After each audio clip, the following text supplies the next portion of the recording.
Good afternoon, everyone. The School Innovation and Turnaround Committee is now called to order. Roll call, please. Mr. Appel? Here. Mr. Appel is present. Dr. Armstrong? Dr. Armstrong is present. Ms. Birkin? Here. Ms. Birkin is present. Ms. Castillo? Here. Ms. Castillo is present. Ms. Champagne? Here. Ms. Champagne is here. Dr. Clark? Here. Dr. Clark is here. Mr. Harris? Mr. Harris is not present. Mr. Hollis? Here. Mr. Hollis is present. Ms. Holloway? Ms. Holloway not present. Ms. Nolan? Nolan not present. She's here. She is. Ms. Morris? Here. Mr. Morris is present. You have a quorum. Thank you, ma'am. Next item, please. Your first item is on page 1, item 2.1, consideration of the management agreement between the RSD and Shreveport Charter Schools, Inc. for the continued operation of Linwood Public Charter School as an RSD direct-run school for the 24-25 school year. The recommendation is to approve. Is there a motion to approve? Dr. Clark?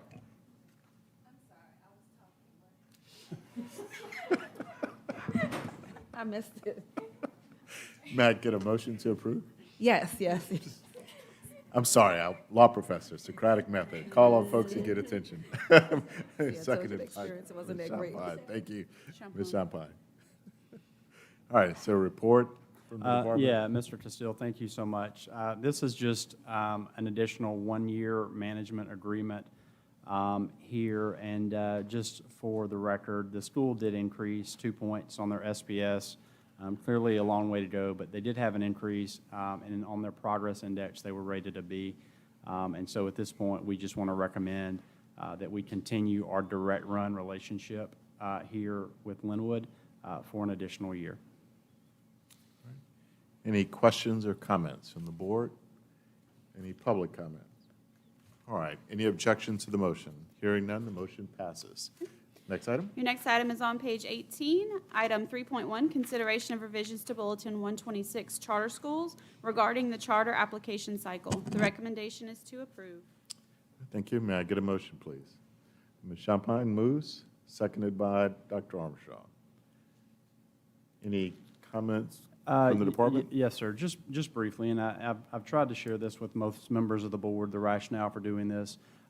Basically, what this will allow us to do is allow us to have a continuous cycle to accept applications, and most of this comes in regards to some of the work for which we may be engaging with RSD, and it will move it from just having 1 point in the year where charter operators can apply to throughout the course of the year they may apply. So it just allows us to be a little more nimble and consistently seek applications from operators and review those applications. And so we would hope that you would approve this. We think that it's good. And ultimately, at the end of the day, if we want to assign a charter or authorize a charter, that has to come before you anyway.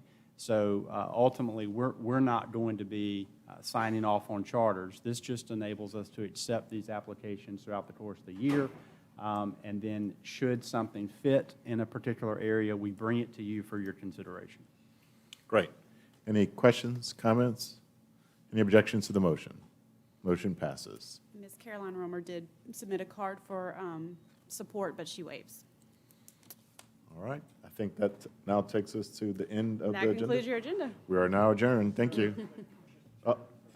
With regards to, Dr. Brumley, with regards to RSD Public School District, it's my understanding that it's 5 years of failing before it comes before the RSD? Yes, sir. So you are referencing schools that at least have 4 years of being labeled with an F rating. And so you may have seen some attention to this most recently, and the reason for that is twofold. One is during both Senate Finance and House Appropriations, because the RSD is one of our budgets, we were asked about this particular question, and then also, we have shared publicly that we are going to be engaging the RSD in new ways, because right now we have over 20 schools across the state that are eligible for RSD intervention, and that's over 9,000 students. And I just don't think that we should continue to just sit here and not work to try to find ways to get those students in higher quality seats or improve those seats for which they're presently in. And so we will be working with system leaders and policymakers around the state, keeping this board informed as we move forward.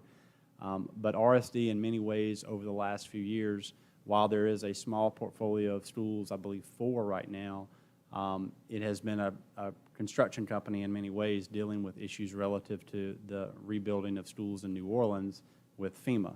And so many of our RSD employees right now, and there are only a handful, they are in the architecture trades or project management trades. What we're hoping to do is engage RSD in a new way, in a thoughtful way, to try to make sure that students can attend a school or that is not an academically failing school. And so these schools have been there for at least 4 years with an F grade. And I'll share with you some of them we call AUS 6, and that means that they have at least 6 years of a failing grade. So we have some schools in the state that are eligible for RSD intervention that basically have had a failing grade for a decade. And RSD has not intervened with a new school in about a decade now. And so I just think that with this new board and with us having the knowledge that we have approaching 30 schools in the state that have this designation and serving over 9,000 kids, that we want to move a little more assertively. And certainly I'll keep the board abreast of that as it moves forward. What is the number of, do you know, the number of schools with the failing grade that are 2 years plus, not including the ones? I don't know that off the top of my head, Mr. Bertrand, but I'm happy to get that to you. But these schools, to be eligible for RSD intervention, they have to have at least 4, and I think there are 27 schools. And that 4 years is policy or law? Yes, I mean that is in our that's in the regulations that they have to, if they have 4 years as a failing grade, they're eligible for RSD intervention. So if we look at this and want to change that to 2 years rather than 4 before there's some kind of intervention, then it would become Bessie, or it would be across the street? Well, we could have further conversations about what that might need to look like, and I think we can certainly take a look at that as we move this conversation forward. But right now, I mean, frankly, we have 20 plus that are at 4, and so I think there's some work to do. And we're going to be thoughtful about this, and we've engaged in conversations with a number of different people around how can we make this be what it needs to be.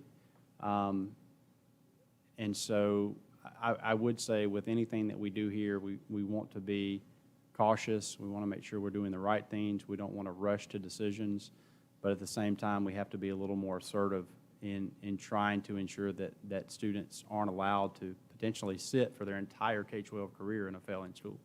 And so I don't want to be a part of that. I want to be a part of helping kids have a better seat, whether it's in the school they're presently in or through a different operator or a different school. And so we'll work through that, and we'll keep you updated, and we'll make sure and bring that through this committee with Mr. Castile. Thanks, everyone. We are adjourned.